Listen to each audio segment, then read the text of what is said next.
Welcome back to Inside the Business of Acting. I'm Brad Lamack in Los Angeles. We're very happy to have you back for our segment 4 with character actor, author, acting coach, and all-around really wonderful guy, Basil Hoffman. Thank you for sticking around. And this is I get such a joy out of this because here we have these people who are our pals and our students and our teachers who are all over the planet, which is the joy of doing this kind of a program and having a conversation like this on the World Wide Web. And we hope that this is interesting to you as it is for me, because I'm fascinated by this. So I am too. I thank you. And are you enjoying your new Business of Acting mug, by the way, that we have? I am, actually, and I haven't. And yes, it's the other. We want to hold it this way. You want to make sure that, because it's a part of the brand. Okay. But you don't want to cover the logo. Yeah, because it's right. It's the branding. It's hard to drink like this, but I can. No, it is. But that's you did. Hey, you're a commercial success too. And I didn't miss my mouth. No. So that was good. It's all part of the branding process that is the business of acting. Basil has written a wonderful book, the second edition of which is now in your stores and on online e-tailers everywhere, Acting and How to Be Good at It, the second edition with a foreword by Academy Award-winning director Sidney Pollack. I want to talk about what I look at, kind of the nuts and bolts for actors they've come out of college, they've studied acting, they are ready to hit the ground running and have this career. And sometimes they come to New York, and sometimes they come here to Los Angeles, or they're in London or Sydney, or they're wherever they are, or they stay home. So as an actor, as a coach, as an observer in that sense, what do you see are some of the biggest mistakes young or new to the business at any age actors make in those early days? Well, there are a lot of things. First, let me get to what I think actors need to have straight, and that is their priorities. And when an actor decides to enter the business, he has a short-term goal and has a long-term goal. His short-term goal is to get an acting job. His long-term goal is to have an acting career. The goal is not to get a good acting coach. It's not to get a pretty girlfriend. It's not to get an agent. It's not to get a manager. It's to get a job. Or may I add, or to get Absolutely. in the union right away? No, I don't even think so. Okay. Because that will take care of itself. The first thing an actor has to think about is, how am I going to get the job? Mm-hmm. To get a job, he's going to have to compete. Is he going to have to study? Probably. Even if he's been to college, been a star in college, a star in high school, the standards are different. The quality of the work is different. The emphasis of the work is different. And I think that actors would be good. Number one, an actor should get into a play. A non-equity play, an equity waiver play somewhere. Get into student films. Get involved in the work. Get some exposure. Because all of these things, yes, exposure. Exposure to the business, exposure to people who will become important in the business. And one thing that actors must learn to do, and it will take a little bit of time for most of them, they have to learn the difference between what is really good work and competitive work, and what is not yet good work and not yet competitive work. And actors are confronted now, more than ever before, with film. Do you have film? Do you have a website? Can we have access to your work? And if the work that you've done on film, on tape, on DVD, on your website is not high-class professional work, the answer is no, I don't have it. Because you don't want people who are going to take this one shot at you, one look, because there are thousands and thousands of actors. You don't want a casting director to see you not being professional, not being competitive, because that first impression, that first memory may be lasting. Doesn't mean that an actor has to be brilliant at everything, but an actor has to know He has to learn what he does well and where he can compete. And if he has, and there are people who will be glad to do a demo reel for you, good or bad, to make the money.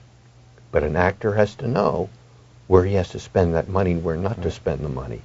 And some of the best film an actor can get is in a student film at a good college, because those people got into those schools by being highly competitive, and they are good, and their future, in a way, they think depends on how good the work is they do in college. And when you do a college film, the chances are good. It's well produced, well directed, well edited, and that's where you get the good film. That's, I think. Yeah. So an actor should really strive to get good parts in student films at good colleges, and colleges are all over the place. Right. And Los Angeles and New York are filled with colleges that have film departments. And that's a good way to go. But actors have to learn to do the work. They have to study. And if an actor studies with an acting teacher, and that acting teacher claims to also be an actor or a director, the first place that actor should go is to IMDb and see how many lies that person told about their career. No, and you're laughing. But the truth, it's this whole issue. I love this. Resumes, this whole issue of truth in fiction in resumes or IMDb, wherever you're getting except on yours, because yours is very accurate. Yeah. You should go check out Basil Hoffman's It's like 120,000. But do you find a lot of lies on IMDb? Because I find it very difficult to update my work. But it's hard to know. You see, that's the thing. It's very hard to know. And the casting director who gets the resume and is looking at the credits, unless the casting director worked on that project that you lied about and knows for sure you weren't in it, nobody knows everything. We're not. You caught that once. I did catch that once. Yes. Yep. It was Chapter 6 in The Business of Acting, the book. It happens. But you should say that in this conversation. Yes. You should say how that happened. And, it was an actor who was seeking representation, as you know, and sent me their photo and their resume, and put down a credit of a production that they claimed they were in, that they had no idea that I was a producer of that project, and I knew they weren't in it. So I called that actor in that was like a really, but I needed to. Big mistake. Not to call him in, but for him to do it. Yes. Right. And actors ask me, should they lie on their resumes? And I say, number one, make it plausible. Everything on your resume has to be plausible. Yes. Now, if you did, if you played a minor role in Hamlet, yes, let's say, in your college, and you are not a character actor, and you're a leading man, and your work is relatively strong, say you played Hamlet. Who's going to know? You played Hamlet in Hamlet. So give yourself some distinction. But don't say that you played a part in a television show that you weren't. Right. Or opposite Dustin. Ever. When you weren't. But there's a well-known acting coach who's written books, and she's and I'm not going to mention her name, and she talks about the career she had as an actress and all of this. And you go on IMDb, she had one acting job. One acting job, a little part in a TV episode once. It's nonsense. I agree. And my take on it kind of is that, it's your resume indicates where you are in your career at that point, and be proud of that. Don't rush that. I'm very big on the journey, and I know you are. You believe in the journey of an actor. Absolutely. And you have to allow yourself the time and the space and the opportunities that need to come along in order for that journey to take you anywhere. One of the two things, you asked, what are the mistakes actors make? One of the mistakes actors make, and this is a big one, is expecting things to come to them by waiting for it. Nothing ever happens that way. You have to take the steps. But another mistake which is actually the other half of that coin, is to expect too much too soon. That's the whole managing expectations thing. Yes, Yeah. And you said things have to play out, and that's exactly right, because everybody, no matter how many credits they have, no matter where their careers are, they started at zero. They started being scared and stupid and not professional yet and not knowing things. But you find them out and you learn them. And then 5 years later, 10 years later, as time goes on, you look back and say, I did all that stuff. How did I get those jobs? I started out so stupid. I started out so untalented. I started out not knowing anybody. How did I meet all those people? How did I get those jobs? Because you're always a student. Absolutely. Always.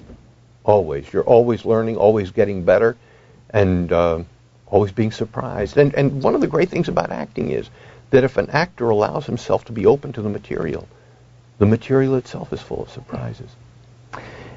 You should pick up a copy of Basil Hoffman's book, which is loaded with information that will help you on the journey of your career, acting and how to be good at it. The second edition is now in stores and online e-tailers all over the planet, so it's accessible to you. And thank you so much for being accessible to us for this conversation about the journey of your own career. How empowering to hear the stories and the lessons. And I am just so honored, and I thank you, Basil. Well, thank you, Brad. Thanks for inviting me. It was really fun. Oh, see, if he's paying a compliment, I didn't want to step on that. If it's something nice, don't step on the compliment. No. And thank you for the whole mug thing. That worked. I'm Brad Lamack in Los Angeles. Thank you for joining us, and you can find out more information about this series of programs and the guests who are on here and all of the stuff we talk about on the resource page at thebusinessofacting.com. Thank you.